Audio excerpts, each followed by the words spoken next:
TV. I'm Tracy Priest, and here's today's news from home. Thunder Bay Police are renewing the search of missing person 40-year-old Sagate Tate, who was last seen on September 4th. Tate is described as 6 feet tall, indigenous with thin build, long straight black hair and brown eyes. He was last seen wearing a black t-shirt and gray sweatpants. If you have any information on his whereabouts, please contact the Thunder Bay Police at 807-684-1200 or submit your tip anonymously online at p3tips.com. With King Charles III taking the throne, members of provincial parliament at Queen's Park were given the option to repledge their allegiance to the royal head of state.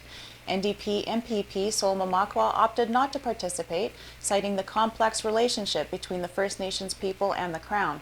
When Mamakwa was sworn in for the Kwetanong riding in June for his second term, he acknowledges that it was mandatory for him to say those words in order to serve and represent as a member of parliament, and says it was hard. Mamakwa says that it would be progressive for the Royal Crown to apologize for the colonial residential school tragedies in order for the relationship to move forward in a good way. A traffic stop last week led to drug charges for 2 Northwestern Ontario men and 1 from Winnipeg. Ear Falls and Red Lake OPP pulled over a vehicle on Highway 105 near Ear Falls and found that the occupants were in possession of illegal substances.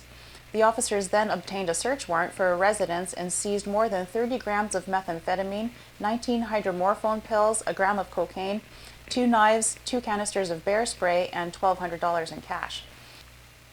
A 25-year-old male and a 58-year-old male from the area and a 33-year-old male from Winnipeg faced multiple charges of possession of a Schedule I substance and possession of property obtained by crime. The Ontario men were released and the Winnipeg man was remanded and held in custody. If you have any information regarding this investigation or trafficking of drugs in your community, contact the OPP or Crime Stoppers to remain anonymous. The Canada Revenue Agency reminds the public that there is no shortage of scams these days. There is a new texting scam where fraudsters claim to be the CRA, saying that you have a tax refund and a deposit awaits. Do not reply to the text. The CRA will never use text or instant messages to discuss your account. Go to canada.ca to learn more about the current scams. The Terry Fox Run is back to normal this year. This Sunday, September 18th, cities across the country will be participating in the legacy of Terry Fox's Marathon of Hope that happened in 1980. Terry Fox was diagnosed with bone cancer and ran an average of 26 miles a day for 143 days to raise awareness for the need for a cure, until September 1st, when the cancer had spread to his lungs.